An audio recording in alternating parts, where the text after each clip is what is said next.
Stop drawing flat portraits. You don't need better tools. What you actually need is to change the way you understand, see, and draw portraits. And if you skip this, you'll always be stuck in the same drawing skill, feeling frustrated over and over again. And your portraits will feel lifeless and unrealistic. Stick around until the end of this video as you'll be able to learn and understand how to draw a head confidently from any angle. Whether it's tilting, turning, or twisting, you'll be able to draw a portrait from your imagination and also from reference photographs. Fix this common roadblock right now. Today, we are diving straight into drawing our first model to tackle a massive problem: why portrait drawings look perfectly fine from the front, but completely fall apart the moment the head turns even a fraction. You know the feeling. Features look flat, eyes float out of place, and the face feels like a flat sticker plastered onto a ball. That frustrating roadblock happens because of one missing ingredient, and that's perspective.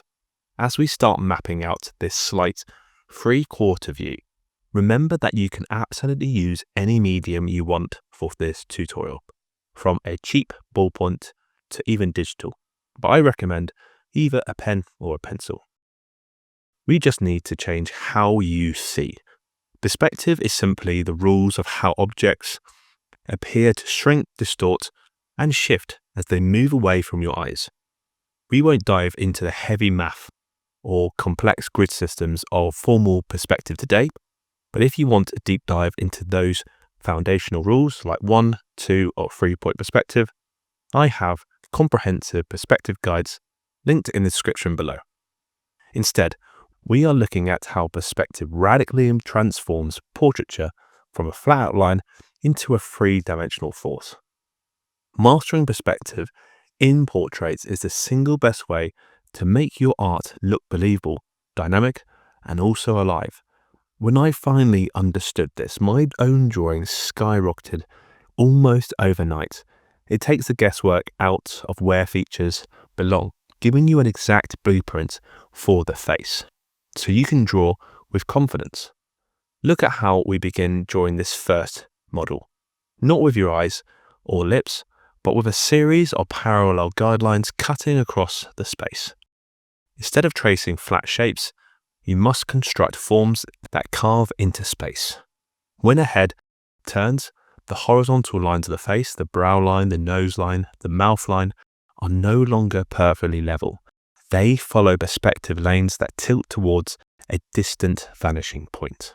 Notice how we block out the side plane of the head and a distinct flat surface appears.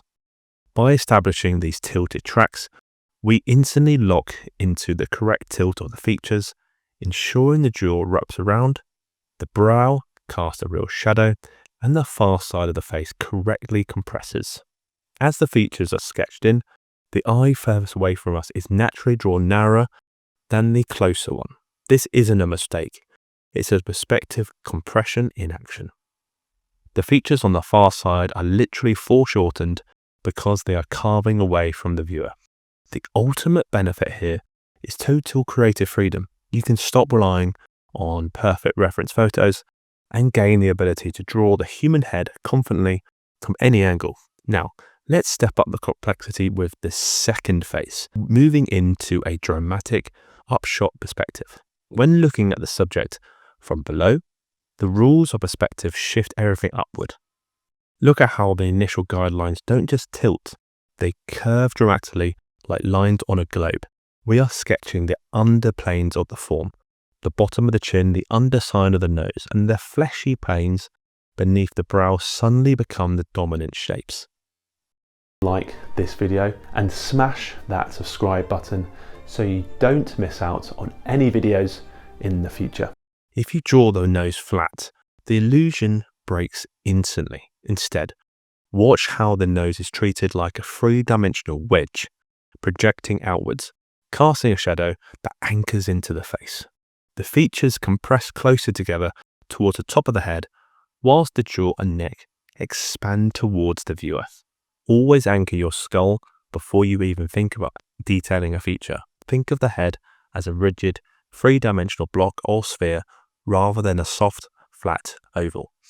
Second, commit fully to tracking your vanishing points and horizontal alignment lanes across the entire face. Remember that the brow line, nose, lip line, and jawline are a team that always tilt or curve in perfect harmony towards the exact same vanishing points out in space. Embrace the reality of perspective compression and foreshortening on the far side of the head.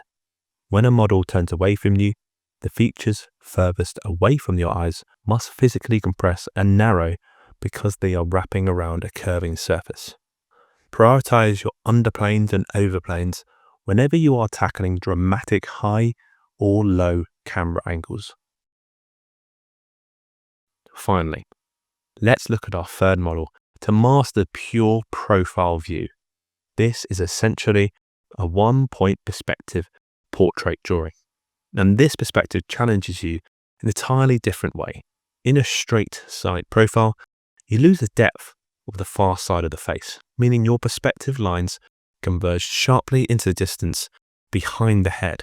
Look at how the initial structure maps out the deep, sloping wedge of the nose and the sharp, receding angle of the jawline. Because we are looking slightly down or up at the profile, the features still follow converging tracks and lines. Notice how the hatching lines are applied to the cheek and the neck. These aren't just random shadow marks. They are directional contours that wrap around the sphere of the skull.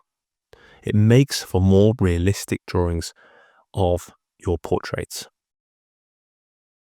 Want to go even deeper? Join the Portrait Guru membership for exclusive shorts, behind the scenes content, and exclusive chat rooms to help improve your art with fellow gurus. It's a way to support the channel and your own artistic journey. Check out the link in the description about different membership options.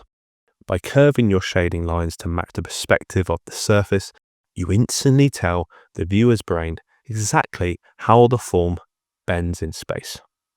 Treat the head as a collection of structural blocks, map your perspective lines first, and watch your portraits leap off the page.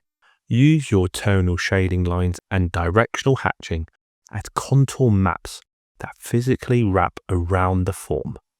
Shading isn't about just making an area darker or to show a shadow. Your pencil strokes or pen strokes should feel like sculpting the portrait or whatever you're drawing. Just imagining you're following the form of that subject, and you'll definitely make your drawings more realistic. It's worked for me countless of times. I ignored perspective and perspective within portrait drawings for too long, and it really did hinder my drawing skill. So don't fall into the same trap as I did. Grab your favorite medium, whether a pencil or pen, and keep drawing those portraits with perspective in mind, and you can thank me later. And I highly recommend you checking out this video coming up.